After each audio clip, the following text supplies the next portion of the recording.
এই দেখতে দেখতে পুজোটা শেষ হয়ে গেল। আজ 12টা বেজে গেছে, তো আজকে দশমী। সুতো কাটার পর মা কৈলাসে ফিরে যাবে। আমরা এই 4টে দিনের জন্য একটা বছর ওয়েট করি। আর সেই বছরটাই দেখতে দেখতে যখন পুজোটা কাছাকাছি আসে, মানে আসতে একটু তো লেট করে একটা বছর, কিন্তু যেতে একদমই টাইম নেয় না, খুব তাড়াতাড়ি চলে যায়। এই কালকে সুতো কাটা, আর মা চলে যাবে বাবার কাছে, মানে কৈলাসে শিবের কাছে চলে যাবে।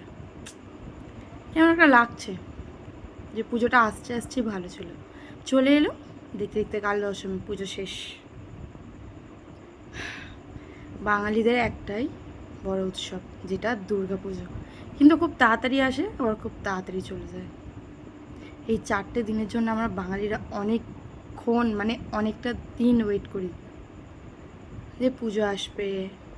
আবার অনেকে অফিসে যায়, তাদের ভাবে আমাদের এই 4টে দিন ছুটি পাবো। যারা কাজে যায় তারাও পুজোর সময় 4টে দিন ছুটি পায়। অনেকে অনেক সময় ছুটি পাওয়ার জন্য ওয়েট করে, পুজো আসছে বলে কথা।